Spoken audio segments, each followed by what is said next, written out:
Hi everyone, good afternoon. Thank you so much for coming to this presentation on medical cannabis. My name is Jonathan Zaid and I'm the founder and executive director of a nonprofit organization called Canadians for Fair Access to Medical Marijuana, or CFAM. And CFAM represents patients' rights, and over the past 6 months we've been working closely with the Arthritis Society as well as the Canadian AIDS Society to make sure that patients' needs are prioritized as part of legalization. And the Arthritis Society furthermore has made a call for funding from the federal government for research specifically for medical cannabis trials. So we're working hand in hand to try to make sure patients are prioritized and that research is established from a government perspective financially as part of legalization. And I want to commend the Arthritis Society for the step they've taken to do this, because there are a number of organizations, large charities that haven't stood up for medical cannabis patients' rights. But the Arthritis Society has really taken a stand and said this is medicine and that we need to consider cannabis as medicine, and seen the tremendous impact it has had positively on many people suffering from arthritis and arthritis symptoms. Today you're going to hear from possibly the top 2 researchers in Canada on medical cannabis, Dr. Jason McDougall and Dr. Mark Ware. Dr. Jason McDougall will speak first, more on the basic science perspective, and then Dr. Ware will speak more on the clinical perspective. Dr. McDougall received his PhD in joint physiology from the University of Glasgow and subsequently completed his postdoc training in Canada, Germany, and Spain. He is currently a professor in the departments of pharmacology and anesthesia at Dalhousie University. Dr. McDougall's research focuses on the neurobiology of pain and how the nervous system can cause arthritis. His research examines the role of cannabinoids in arthritis, pain, and inflammation. Dr. McDougall currently is the chair of the Arthritis Society's Scientific Advisory Committee. Dr. Mark Ware is an associate professor of family medicine and anesthesia at McGill University.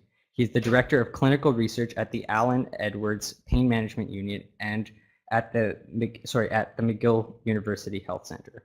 He's the co-director of the Quebec Pain Research Network and executive director of the Canadian Consortium for the Investigation of Cannabinoids. I'd also like to thank the sponsor for today's session, which is Bedrocan, a licensed producer of medical cannabis. So at this time, I'm going to ask Jason to start his presentation, and I'll just step in when there's a couple minutes to give Jason a flag. But other than that, we're going to then move on to Dr. Ware's presentation and then take questions at the end. Thanks.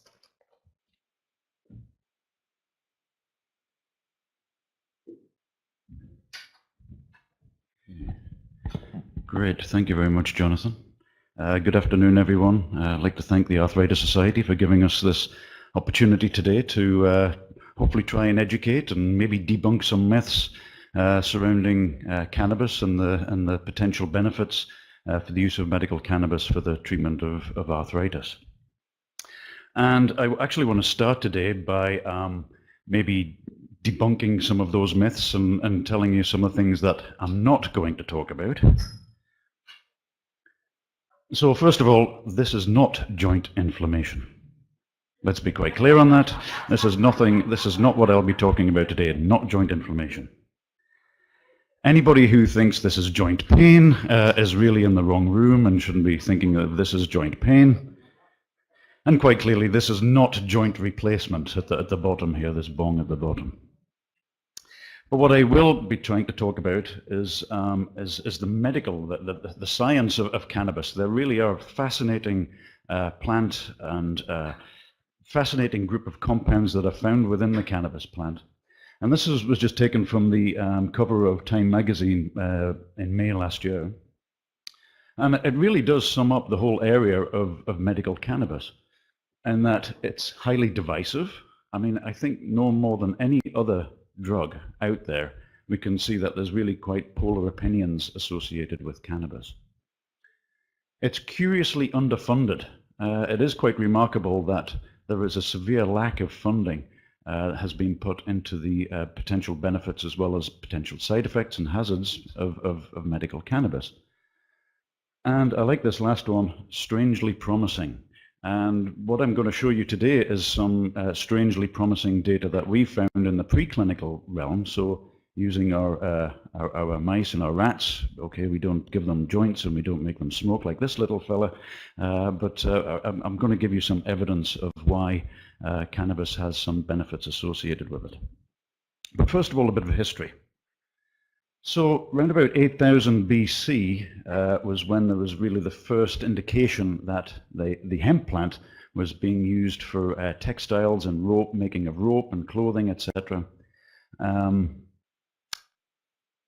And then we jump ahead to around about 2700 BC when Shen Nong, who was considered the father of traditional Chinese medicine, he was a curious guy. He took 365 different plants and started eating them and chewing them and then made notes about what sort of effects they had on him. As you can imagine, it took longer than the 365 days because there were certainly some recovery periods associated with some of these plants that he took at random. But interestingly, when he took cannabis, he found that the gout, he was suffering from really severe gout. He found that the gout pain subsided by following taking cannabis. The first indications that cannabis came to North America was back in 1611 with the first settlers. And in the 1800s, it was really interesting. There was this explosion in cannabis research, particularly in Europe. And what was going on in Europe at the time was the chemists were having a heyday. They were working for the textile industry, and they were taking various different plants and different shellfish and extracting chemically different compounds to dye clothes. And some of the health guys thought, well, this is really interesting. Let's see if we can start extracting some of the compounds from plants to see if they have any therapeutic value in various different diseases. So there's this huge explosion of research back in the 19th century. In 1850, believe it or not, cannabis was part of the US pharmacopoeia, so it could be prescribed in the US. And in 1935, there were actually 28 cannabis-containing therapeutics that were available for doctors to prescribe their patients. 35. And there were a number of different research and development programs, including Eli Lilly here. And then it all went horribly wrong. And it was taken down by one single man, a man called Harry H. Anslinger. And he was a politico. He tried to demonize cannabis completely. He used magazines. He used to publish in various different magazines these really nasty articles about cannabis and the dangers of cannabis, and that it's really coming from these Mexicans that are bringing it over the border, and Chinese people as well, who are making us addicted to opioids. It was sound familiar to a particular politician, maybe that's that's about today, and so he introduced this Marijuana Act, and what that did is he successfully shut down all research and development. And it became too expensive to prescribe or use any of these medical cannabis, and it all completely disappeared. Just one man and his views. And it really set us back decades in research and development in cannabis. And it wasn't really until late 60s, 1970, where Raphael Mechoulam at the Hebrew University in Jerusalem, he was able to identify a chemical that was found within cannabis, delta-9 tetrahydrocannabinol, otherwise known as delta-9 THC, and that was, of course, the psychoactive component of cannabis. So what actually is cannabis? There are three different types of cannabis. It's a flowering plant, and there are three species. There's cannabis sativa, cannabis indica, and cannabis ruderalis. And if you look and delve into the different chemical constituents of cannabis, there are over 480 different chemical entities in there. It's a real hodgepodge of a lot of different chemicals. And we can break those chemicals down into cannabinoids, the terpenes or the terpenoids, and the flavonoids.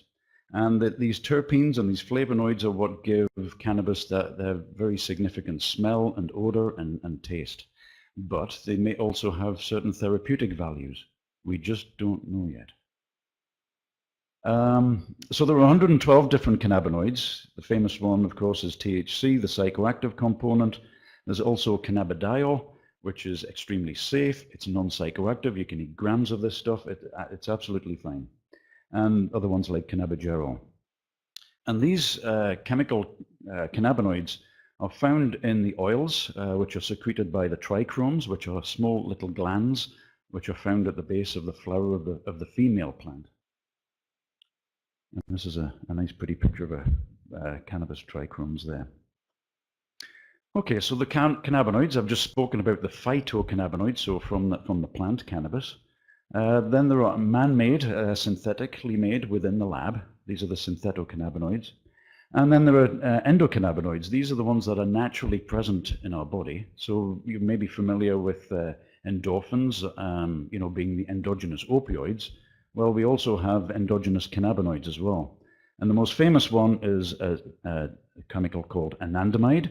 Anandamide takes its name from the ancient Sanskrit word ananda, which means pure bliss. And okay, let's get into a little pharmacology. There are two receptors that these cannabinoids can bind to. They're called CB1 and CB2. CB1 is primarily located on nerves in the brain. It's the most abundant receptor within the brain. And it's also on peripheral nerves, so in our joints, and I'll show you in a moment that there's these CB1 receptors in our joints. And then there are CB2 receptors, which are mainly associated with the inflammatory cells in our body. So we asked a question a number of years ago, are there any cannabinoid receptors in our synovial joints? And so we did some experiments looking for this, so the CB1 receptor, first of all. So we looked at the synovium, because that's where there's the highest density of nerves within the joint. And what you're seeing, what these arrows are pointing to are nerves that are present within the synovium, and they've been stained with a particular marker for CB1, and you can see they're nice and glowing. So we do have these CB1 positive type nerves in our joints. We're also the first to show, sorry, this is maybe not quite clear in this light, but these little green dots here are CB2 receptors found within the synovium of the joint. So there are CB1 and CB2 receptors within synovial joints. So that's pretty interesting. So what are they doing there? How can we activate those cannabinoids within, those cannabis receptors within our joints to see if it'll modulate things like pain and inflammation? So let's think of a little basic neurobiology. So we have special sensory nerves in our joints and in our muscles. These are sensitive to mechanical stimulation. They tell us that we're moving around, and we know that our arms are in certain positions, or our legs are running or walking. And these nerves go through the spinal cord and then up to our brain. And during normal sort of movement, these nerves send electrical impulses at a pretty low and regular rate up towards the central nervous system. And the brain interprets this electrical activity as movement. However, if the joint is injured or there's an arthritis within the joint, these nerves now become really quite highly sensitized, and the frequency of the firing is dramatically increased. And it activates particular regions of the brain so that you get that ouch sensation when you feel the pain. It also affects other regions of the brain that says, okay, if I put my hand in that hot fire, I know it's going to be hot next time, so I need to avoid it. And it also the very, very strong emotional component associated with pain. Pain is not just a neurobiological event, it has a significant effect on our psychological well-being. So let's zoom in this little place in the spinal cord here, and hopefully we can get the video to work.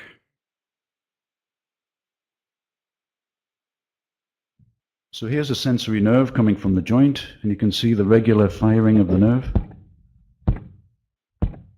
during normal movement, but during painful movement,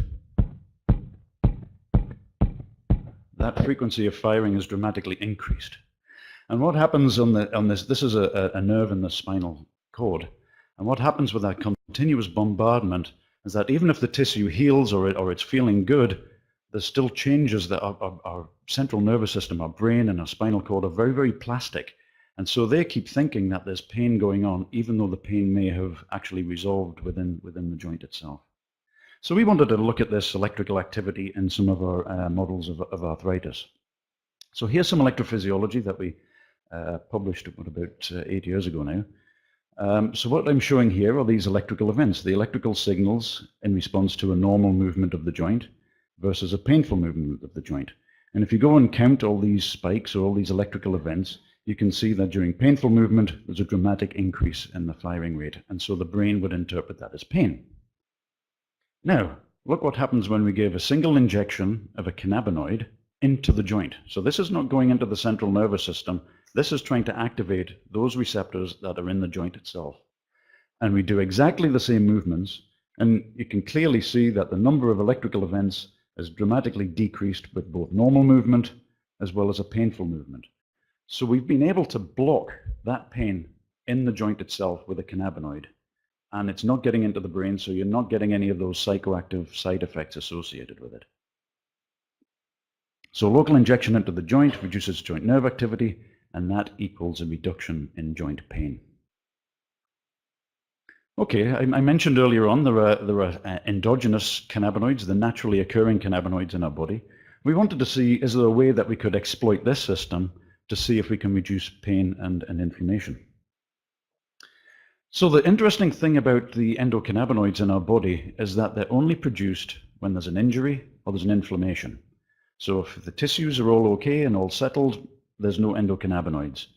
As soon as you injure yourself or there's a disease process going on, then there's an accumulation of endocannabinoids within the inflamed joint. Now you think, well, okay, if I've got inflammation and I've got these guys which are supposed to be able to reduce pain, why are they not reducing the pain? And the reason is that there are enzymes that are also released which come along and chew up those endocannabinoids in the joint. And so they never get a chance to do what they're supposed to do. And they disappear. What if we blocked that enzyme? What if we blocked Mr. Pac-Man there from chewing up those endocannabinoids? The idea would be that we block the enzyme, and now those endocannabinoids can naturally accumulate within the joint, and let's see what it can do to pain and inflammation. And this is what we found. So again, looking at some of these electrical events, doing some electrophysiology with painful movements, and this is a normal control joint. This is just a normal joint. And these are where we did our recordings from. And you can see there's absolutely no effect of the enzyme blocker. It's called a fatty acid amide hydrolase enzyme blocker, if you're interested, or FAR for short. And it doesn't do anything. And that's what we'd expect. This is a normal joint. There's no endocannabinoids for it to work on. Now look what happens when we look at an osteoarthritic joint.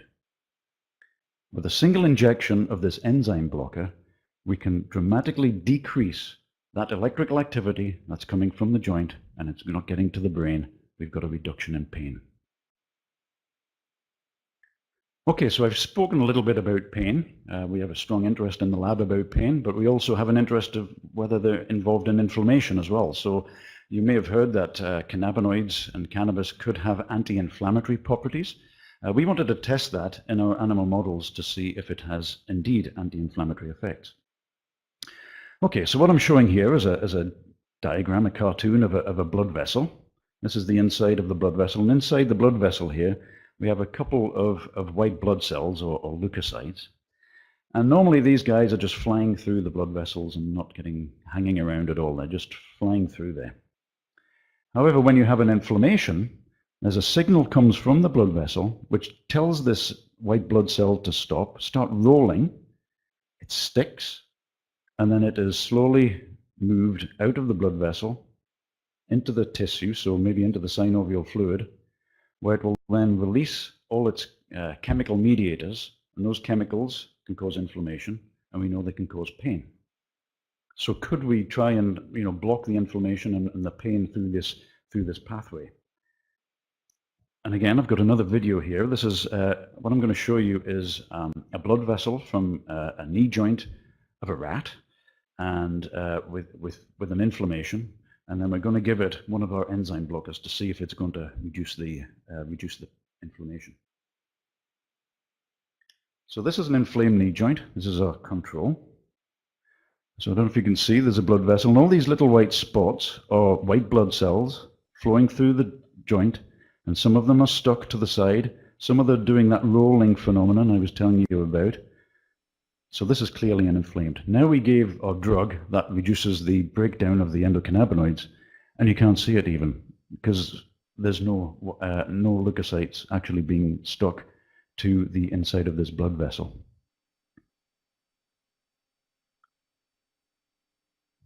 Okay, so just to summarize, what I've hopefully convinced and shown you some experimental data from the lab using models of arthritis, that if you give a cannabinoid into the joint, locally into the joint, it can reduce pain. And if we block the breakdown of the endocannabinoids, we will reduce pain and inflammation in arthritic joints. And so cannabis, I put to you today that cannabis and the endocannabinoid system could be a very useful way of treating joint inflammation and joint pain. So I just want to thank people who've worked on the cannabinoid project over the years for the last about 11, 12 years now that we've been working on cannabinoids. And my collaborators at Eli Lilly. I'd like to thank these guys for paying the bills. And I will finish with my poem. I always finish with a little poem to try and put into context the things that I've hopefully talked and convinced you about today. And this is my poem. So when people ask me what's the point of putting cannabis in my joint, I tell them they should never hide from the total bliss of anandamide. Its use in vivo is somewhat fraught because its half-life is rather short. But block the enzymes that break it down and anandamide regains its crown. To alleviate arthritis pain and avoid the highs inside the brain, inhibit far in knees until it's CB1, joint pain nil. Thank you very much.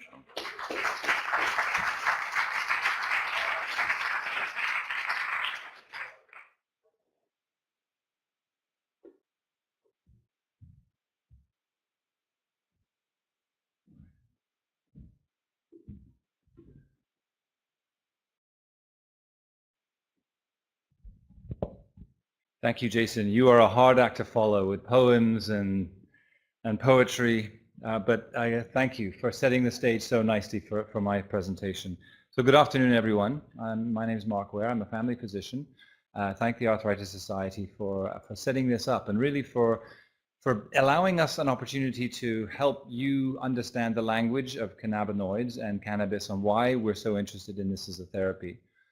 Because my job is to kind of dampen your enthusiasm a little bit, because in spite of all that you've heard, in spite of the potential that we have for these compounds to be useful, we don't have a lot of clinical evidence to show that this helps in patients. And I'd like to sort of explain to you a little bit about why that is and how we can do something to help. So I'm going to talk a bit about the clinical side. You've already heard from Jason really what cannabis is. It's a plant. It has these compounds in it which are interesting. And for a lot of patients and physicians, the question is, well, what does the research tell us? And some of you may have had experiences if you've talked to your doctors or you have family members that have asked doctors, and you get a wide range of responses from physicians who say, I don't know anything about it, or it's not legal, or it's, that's not, don't understand this, or, don't talk to me about it. So a lot of physicians really don't understand where we are with research. But for a lot of patients, what do I need to know? What is the knowledge that I should have about cannabis if I'm going to inform myself? And then I get asked a lot, what if I want to try it for myself or for my family members? What do I have to do? So I'm going to try and touch base on a little bit of this in the next few minutes. But first, why do we care so much? Why is this such a big thing? Why is it in the newspapers every day? Why is it on the cover of Time magazine? What's so special? If it was Tylenol, we wouldn't be having these kinds of discussions and special seminars. And one of the reasons is that cannabinoids are not really an accepted medication. And I'm going to show you some exceptions to this, but for the most part, cannabis, marijuana, is not an accepted medication. It's not prescribed. It doesn't have an approval. It doesn't have a number. You can't get it in the pharmacies, although we've just heard from Shoppers Drug Mart that they'd like to see that happen one day. But cannabis is not this medicine. So that's one challenge. We talk about cannabinoids on the one hand, but herbal marijuana is not a medicine.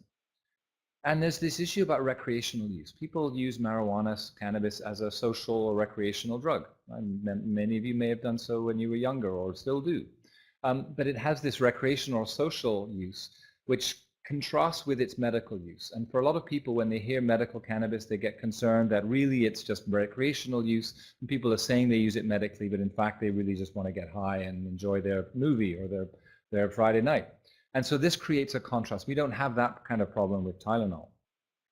There's a stigma associated with it. You know, Bob Marley, the hippies and the 60s and the marijuana leaf. And this is all, the language of marijuana is fraught with a culture. You know, people are potheads. And you have this whole idea of cannabis having this stigma associated with it. And a lot of people are concerned about safety. And does it affect our brains? Does it affect our ability to drive? Does it affect our ability to remember things and function properly? And a lot of people are concerned about secondhand smoke. What if somebody in my house or in my apartment or the neighbor is smoking and I can smell it coming in my window? Is that affecting me? Does that trouble me? So, walking down St. Catherine Street here in Montreal, just yesterday, you can smell it. And I'm wondering if I, walking closely enough, I can maybe get a little bit of a hit from the guy in front of me. But people wonder about this kind of thing. And again, not the sort of thing that we often worry about with other conventional medicines. And I think Jason covered this very nicely. But cannabis has been used, and you dig in the history of cannabis. Arthritis is one of those things that keeps popping up as a reason why cannabis is being used. We've had experience with patients using cannabis for arthritis, and I'm going to tell you a little bit about that. And I want to kind of talk a bit about what the future might be for this. But first I want to refer, this is from 1600. This is a quote from an English herbalist who, and it goes back in the 1600s, all they really had as medicines were various different herbs and roots and leaves. And in blue, you can see that, and this is really interesting, he writes that the decoction of the root of cannabis eases the pains of gout, right back to our Emperor Xin Yang, the hard humors of knots in the joints, the pains and shrinking of the sinews, and pains of the hips. This is 400 years ago. But what's interesting is the decoction of the root. Now, I'm not aware of anybody that's actually taking cannabis roots and stewing them up and seeing what's in there. And that might be something one day we should be looking at. If these guys were right, they were actually pulling the plant up, throwing away the flowers, and taking the root of the plant and chewing that up. So maybe interesting that we should be we're looking at the wrong end of the plant. The fresh juice mixed with oil and butter is good for anyone burned with fire once it's been applied. So lots of colorful ideas. But I think we need to remember that these are, and there's a nice picture close up. Those are the cannabinoids coming off on the flower, and those are the molecules that Jason was telling you about. And really, the top one, the THC, is the one that we've focused most on in the clinic. We've had it since 1970. It's been looked at and studied in a number of different pain conditions. The other ones, cannabinol and cannabidiol. CBD is the one you may be hearing about for childhood epilepsy. So people are using this to give children with very bad epilepsy syndromes, and it's the one that appears to also potentially have some inflammatory effects in arthritis that people are very interested in looking at. So it's THC and CBD are the two major ones that we'll be talking about today. And this is something, I think Jason showed you the history of cannabinoids and kind of very nicely showed you how it was done. What I want to do is throw on top of that map opioids. So opioids, long time ago, opium, that was how we used them. Then we discovered the ingredients, and we now have this knowledge about the receptors. Well, cannabinoids are very similar. You heard the trajectory that Jason's pointed out. What I want to show you here is that we're just 30 years behind the whole process.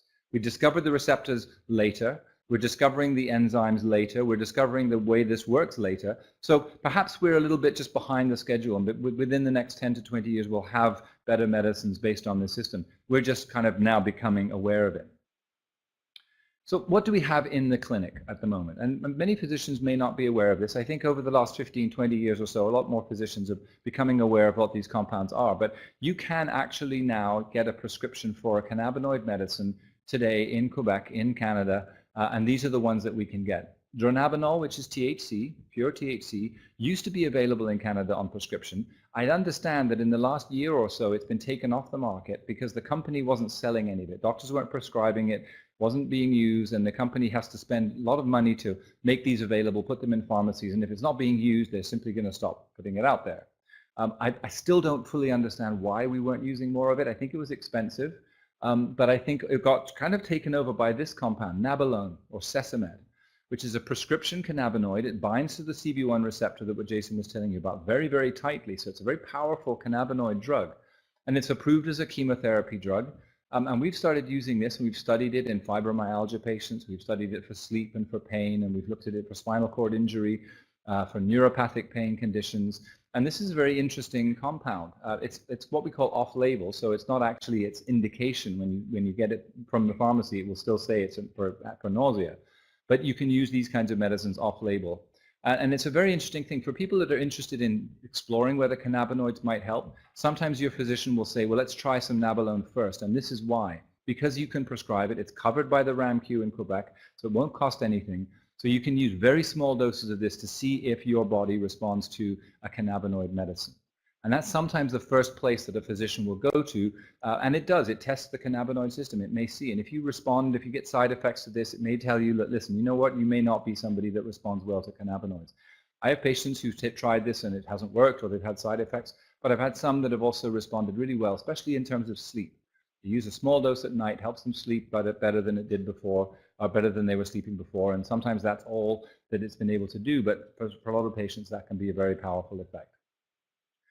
This drug, nabiximols, is a really interesting compound. It was developed by a British company who grew cannabis plants high in THC and another group of plants that were high in CBD, and they combined the two in a spray. So it's like a mouth spray that you spray into your mouth, and it contains equal amounts of THC and CBD.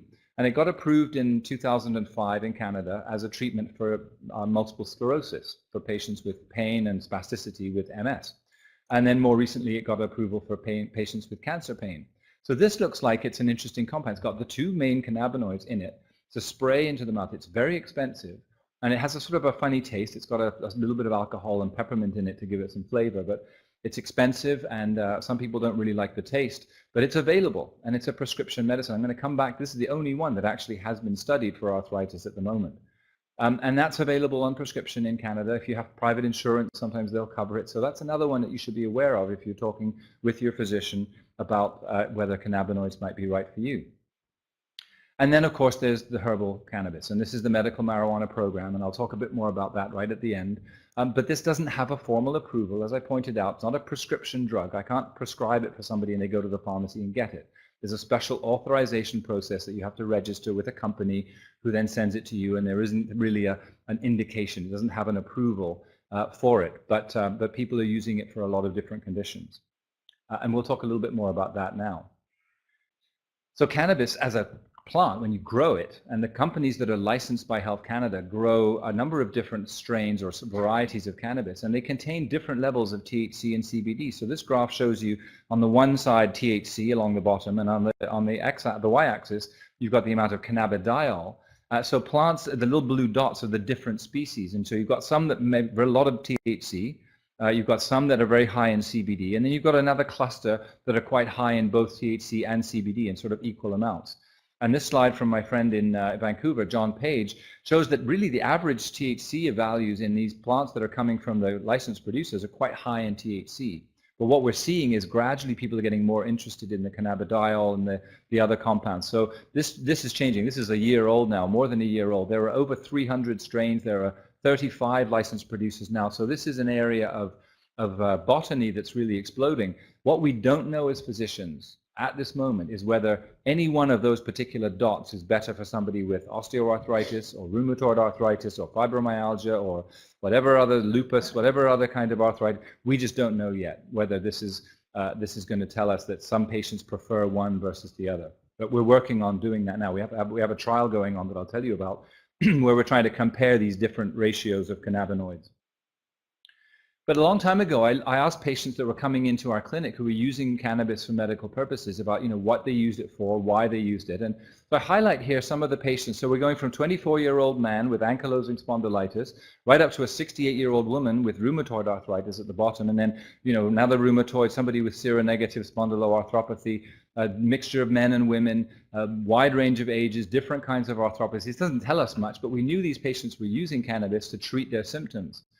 So we started saying, well, what's the evidence base? How do we study and prove whether this is happening?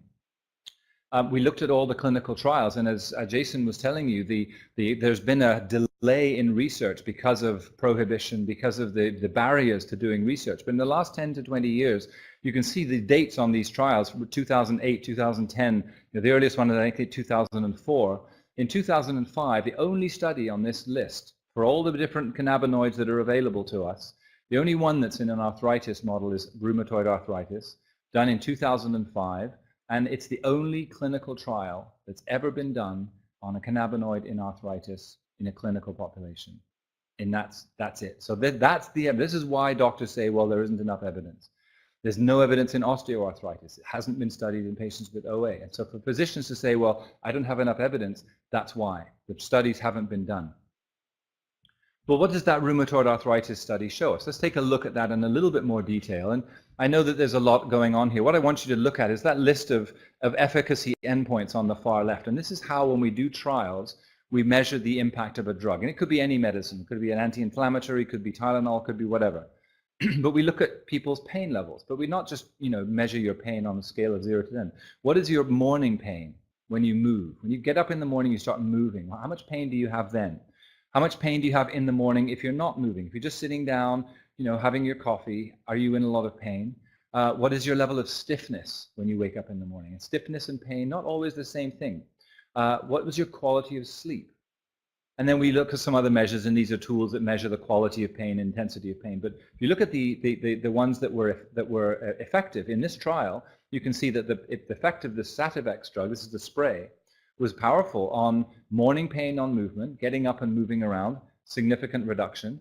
It was an important reduction of pain at rest in the morning, and interestingly, quality of sleep, a nice effect, and then a sort of a global effect on the arthritis syndrome. So sleep, morning pain, and morning movement pain were improved by the use of this medication. It baffles me why this study didn't get reproduced, why nobody else has followed up on this. It never got approved. I really don't understand. Maybe because the side effect profile was quite important. And I think this is something that you need to remember. Cannabis is not a drug that's devoid of side effects. It's not a miracle drug. Look at the side effects: dizziness, lightheadedness, dry mouth, nausea, kind of things that we get with a lot of other medications. So for many people, this is a medicine like all others that has side effects, and learning how to use it wisely to get those side effects. For a lot of patients, these side effects are important, and they won't take the drug because the side effects are not very pleasant. So that's maybe one reason, but I think that dosing, if you take small enough doses, if you learn how to use the drug wisely, you may be able to minimize the side effects. But it's a small trial. Look at the number of patients, 58 patients altogether.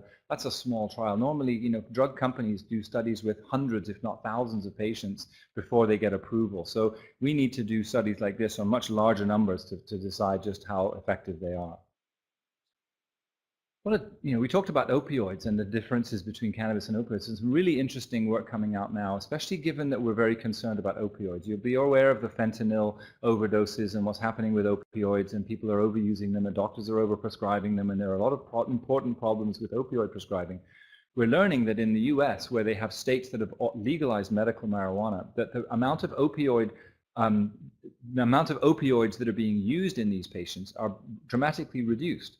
So this was a study looking at patients going to a medical marijuana dispensary in Washington State, where it's legal, and they looked at the number of patients that were using drugs like opioids, anti-inflammatories like Advil and Aleve, disease-modifying anti-rheumatic drugs, antidepressants, and so on, before they started using cannabis, which is the column on the left, and then 6 months later. And you can see in the brackets the percentage. So percentage of patients on opioids, 65% at the beginning, 18% after 6 months. Percentage of patients on anti-inflammatories, 62% when they came in, 21% at the end of 6 months. Disease-modifying drugs, 8 at the beginning, 2 at the end. And this is true for all of the classes of medication. So really big reductions in the medications. I don't know if the patients got better. I don't know if their pain was less, but they were using a lot less medication after 6 months on cannabis. And that's something that I think we're beginning to look at very, very carefully and see if this is really an important thing. So I talked about safety, and it's really my responsibility as a clinician to talk to a patient about what might the benefits be. And I've told you already that I can't say with any certainty that clinical trials show that it's effective. What I can talk to you about are some of the safety issues. And I could spend an hour on each one of these things, but I'm sure if I did a quick show of hands as to what were you concerned about the safety of cannabis, a lot of these things would come up. I'm worried that I'm going to get addicted, that it gets abused, that it gets diverted, somebody else could use my drug. I'm worried that I'm going to get tolerant to it. If I use it, will I develop tolerance and need more and more and more? Do I get dependent on it? If I stop, do I get withdrawals from the drug? What are the effects on the brain? Will it make me go psychotic? Will it stop me from driving? Will it make me more anxious? I have people get paranoid when they use marijuana, and that's an important side effect. Will it interact with my other medications? What are the effects on the heart? Will it affect my heart? But cannabis has a very well-known effect on the heart rate. It pushes heart rate up. And if you know this, the red eyes that people get when they smoke marijuana, that opens up the blood vessels in the periphery. So when you do that, your heart rate has to increase to compensate. And so, if you have a bad heart, this can cause problems. So, you need to know about effects on the heart. If you're pregnant or breastfeeding, we don't recommend it. Weirdly, it can make people very nauseous. And I showed you some medicines earlier that are based on cannabis that actually help with nausea. But some people get this very powerful nausea. They actually smoke marijuana and they get such bad vomiting, they have to go to the emergency room. And there's a weird syndrome called hyperemesis-induced, cannabinoid-induced hyperemesis, where the only thing that helps is taking a hot shower or a hot bath. And we're beginning to see this in emergency rooms more and more now in Canada as cannabis is becoming more available. But it's this kind of strange phenomenon where people actually get worse when they use cannabis, and we're beginning to see a bit of that. People who smoke anything, worried about the effects on the lung, and looking at ways to maybe reduce or minimize that, other ways of using it. And I mentioned some of the concerns about diversion. So we can talk a little bit if any of you have interest during the question period about any of these. There are good data on most of these telling us the level of the risk, but you should be aware that all of these are concerns when you're going to use a drug you should be thinking about. What we do know is that if you have a history of psychosis, if you had schizophrenia, if you are schizophrenic, if you have a family history of a cousin or a brother who is schizophrenic, you need to be really careful with cannabis. It has been known and shown to unmask in people who have this kind of propensity for schizophrenia to unmask that. So you need to be really careful. If you have an unstable heart, that's what I mentioned earlier. This is really not a drug you should use if it's not well controlled, and of course avoiding it if you're pregnant or breastfeeding. And a lot of doctors, and we're counseling that people sometimes looking for cannabis have a problem with it. They're using too much of it, they're really focused on it, obsessed by it, and this can sometimes be a problem, and you need to recognize that for some people, excessive use of cannabis can create a cannabis use disorder, and you need to be sure, is this a medical issue? Are they coming because they're having a dependency to it and that's what they want repeated prescriptions for, or are they using it to improve their health, which would be more medical? And I like to say that cannabis is the means to health, not the end. It's not about getting marijuana and then it's over. It's about getting cannabis like any other medicine and using it to help you get better, more movement, more active, more functional. And that then is what the doctor is going to be looking for to say that's an appropriate medicine. It's true for any medication. It's what you use it for to get you back to work, back to function, back to moving. That's the treatment that you're looking for. A lot of interest in vaporizing. People are worried about smoking cannabis, of course, because of the effects on the lung or potential effects. And so these e-cigarettes are quite popular now, and you get these vape pens and you can put cannabinoid oils in there. We don't know a lot about this stuff. They're oils that the concentrates that we don't really know. They're not regulated. We don't know what's in them. They use things like naphtha, butane, alcohol, and you're inhaling that into your lung. I can't say for sure if that's safer for you than smoking. I just don't know. And so I counsel you to be very, very aware that these things are not regulated. We don't know where they're coming from. A lot of these are made cheaply out of the country. The plastics that they use, the heat sources are weird. So just be careful of accepting and embracing these kinds of vaporizers without knowing more about them. There is a device, and this company that makes this device, this is an approved medical device for vaporizing herbal cannabis in Canada. This is a large machine. There's one that's quite portable. It's the size of a big iPhone 6. And you can put herbal cannabis in that and vaporize it, and that doesn't burn the drug. It doesn't have the same smell. It doesn't burn the product and cause the toxins that you get when you smoke. But it gives you very similar plasma levels, and the graphs there just show you that it's the same as inhaling it if you were smoking it. So these vaporizers, there are those that are medical devices, and those are the things that you should be aware of if you're going to look at this as an option, that are approved for this purpose in Canada. Unfortunately, the device is approved, but the cannabis that you put into it is not. So The Arthritis Society has done a fantastic job. Okay, perfect. So I'm wrapping up. So a fantastic job putting out a document. I advise you to go to the website, and I'm not sure if these are available freely, but maybe you can tell us. Free on the website. Really good resource. I won't take up more of your time telling us. I really suggest you go to the Arthritis Society site and find this form. What I would advise you is decide why you want to try it. What if you're interested or curious, and I presume you're here because you're curious, what is it you're trying to do? Is it to help you reduce your pain? Is it to help you get out of bed in the morning? Is it to help you sleep? Is it to help you get, move and play around or golf? I don't know if cannabis is good for golf. I haven't tried it, but I know those who swear by it. Is it for medical? But do you want it to relax? Do you want it just to enjoy an evening and sit back at the end of the day? Or are you going to use it as a therapy? And I think you need to go through that in your own mind. Talk about it with your doctor. I know there are doctors who are resistant to this. I know there are doctors who don't really understand it. But I think if you're open with them and you ask them and you show them materials and you bring them these kinds of documents, say, this is something I'd like to try. Maybe it'll help me reduce my opioids. Maybe it'll help me get off my, my 8 Advils a day. That's something to think about. And maybe that's a good, good way to start. Consider the prescription, the Nabilone, the Sativexes, the ones that are prescribable. Don't be afraid of them. They may be useful. Very small doses may be a valuable thing. And be aware, you've come to this meeting, there's lots of material. Reading these kinds of documents are very helpful in understanding how the process works. In Quebec, if those of you live in Quebec, how many of you live in Quebec?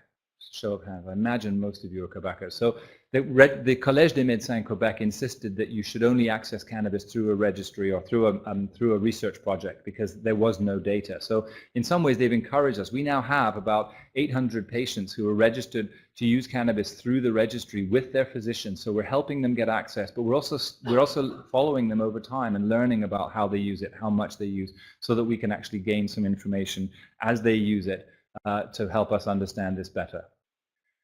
So you've heard from Jason that there's animal studies suggesting THC and increasingly cannabidiol might have some value in arthritis symptoms. We know that mostly what we know is it's mostly symptomatic. It doesn't change the disease. It won't make the arthritis go away. For as far as we know, it's mostly symptomatic pain, stiffness, spasticity, and so on. Side effects, doesn't work for everybody. It may not work for you. So you should be aware of the fact that this isn't a miracle drug.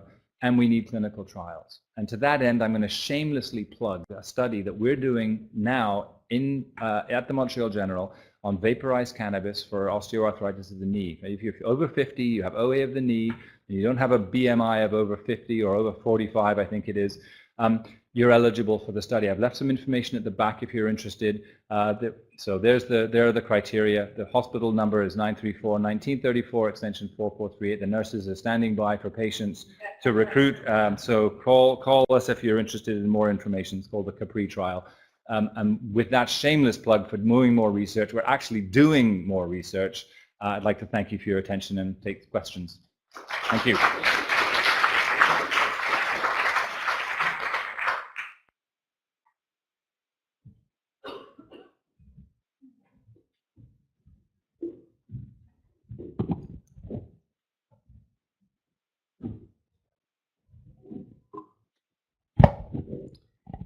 Thank you so much, Dr. Ware and Dr. McDougall. Does anyone have any questions?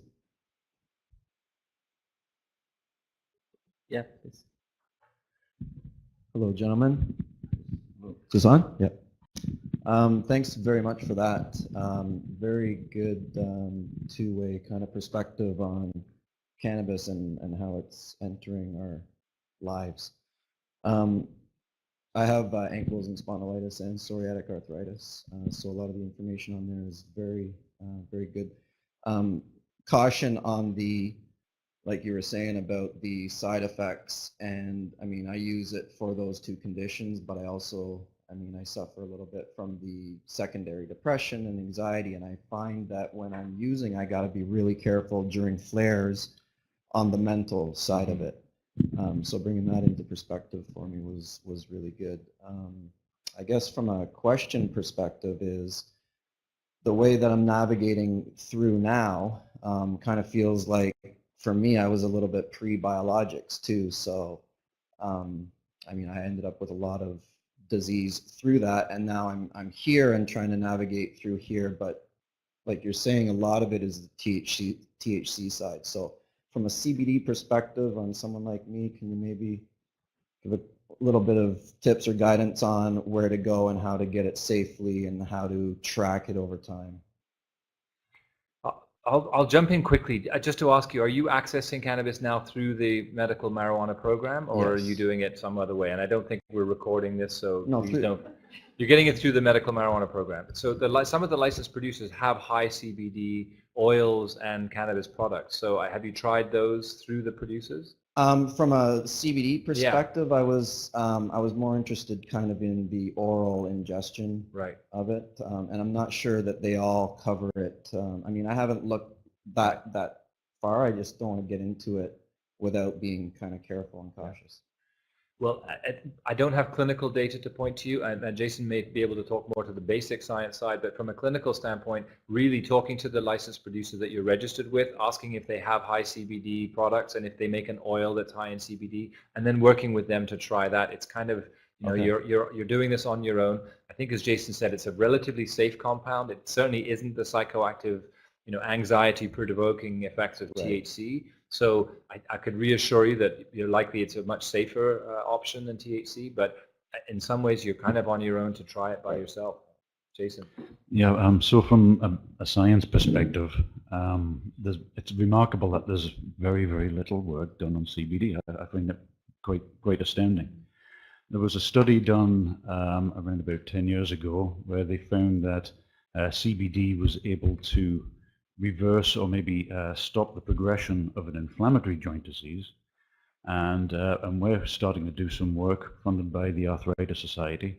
Actually, Holly Philpott in the audience, one of my trainees, is working on this, and just hot off the press, just this month we found that CBD in a model of osteoarthritis is extremely effective at reducing joint pain. So we're very, very excited about it, and you know, we've got some more tests to do. Well, Holly's got some more tests to do. I met her yesterday, so she was fantastic. Thanks a lot, guys. Thank you. In our vaporized trial, we've got high CBD, high THC, and then a range of, so we're asking the patients to try different ones and tell us whether they feel that there's a difference in the effect. So we're actively looking at that too. Thank you. Hello, it was a great, it's my first lesson on cannabinoids. I'm a rheumatologist. I'm already prescribing medical cannabinoids occasionally, and I find it useful, especially for sleep. One comment that you did is very important, that it's a symptomatic drug. It's not something to treat. And we talk about inflammatory diseases. If we only control the symptoms, we let the damage of the inflammation go on. And it may continue this way. And one question I have is not that directly to you, it's more to the Arthritis Society.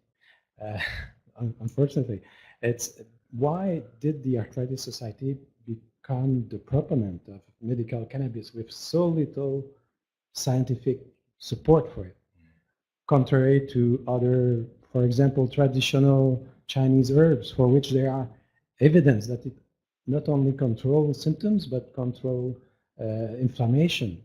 I don't know. It's just a question. I know there's a lot of work to do there, but why was cannabis?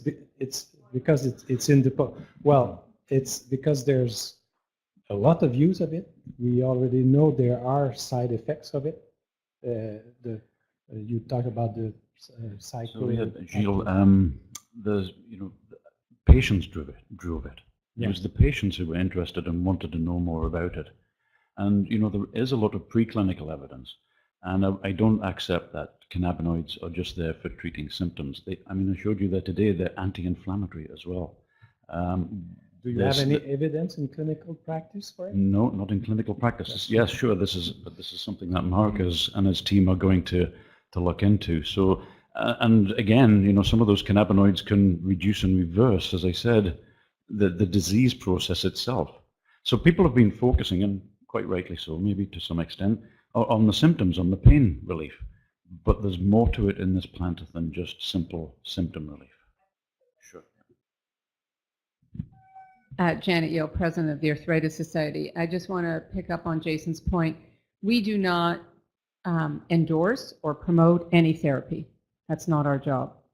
And so I think it would not be accurate to say that we promote people using medical cannabis. What we have said, as Jason pointed out, is that if you look at the regime that was in place by Health Canada, over 60% of people who used medical cannabis did it for the alleviation of arthritis pain. So the vast majority of people who use medical cannabis do it for the alleviation of arthritis pain. And based on that, we said, given the lack of evidence, that we would help. Our position started as, how can we help fill that evidentiary void by investing in research and by making it clear for people who wanted to use it, not that we were advocating its use, how you would access it. So that guide to access does not encourage people to use it, but because you can't get a prescription, as Mark pointed out, you need an authorization. So we explain how the authorization system works and how you use that authorization to get a mail order supply from a licensed producer. So that really is our fundamental view, is that for people who want it, in consultation with their prescribing physician, that they should be able to access it. And in the interim, we are really proponents that there has to be a massive investment in research, and there are some reasons I don't have time to get into as to why the pharmaceutical industry hasn't invested in research, which has to do with the inability to monetize it in the traditional chemical or biological formulation manner. So I just wanted to clarify that that's the logic and rationale for why we're involved. Hi, thank you for all the information that you gave today. I suffer from fibromyalgia, and with my physicians, I've tried multiple types of drugs, antidepressants, opioids, and so on. And my physician is completely against even considering the conversation of cannabinoids or cannabis, and I've tried to talk to her about it multiple times. And so my question, I guess, is I've tried the difference using 6 months at a time or a year at a time, different medications versus cannabis, and I don't get it through the registry. And I would like to, because I would like to have the right dose, the right type, to do what's better for me to reduce my pains and to be able to work out, go to work, and sleep well. So my question is, how do I go communicate with my physician, or where do I find a physician that can communicate, that I could communicate and work with to get more information or access? That's a question that's being asked all across the country, and it's challenging because I mentioned right at the beginning the stigma of the drug, the lack of evidence. There are multiple barriers. It's an illegal substance to possess if you don't have an authorization. So a lot of clinicians are concerned that they're acting as the gatekeeper for somebody who is wanting access and want to ask about cannabis. They don't know how to be sure if it's because they want it just to be using it recreationally or they really want it as a medical therapy. And that's a conversation that we have to have over and over again as experts and researchers with clinicians, trying to understand what are the barriers that you have and how can we address those. The big one is research. I mean, you heard it here already. The lack of evidence is a big thing. So if we can do the study, the astonishing thing is when I'm doing studies on rheumatoid, on osteoarthritis, fibromyalgia, I can't even get rheumatologists to refer patients for the studies. So while they don't necessarily want to have the discussion because of a lack of evidence, there's also a barrier to actually sending patients in to do the clinical trial. So this is a really deep sort of societal issue that we're trying to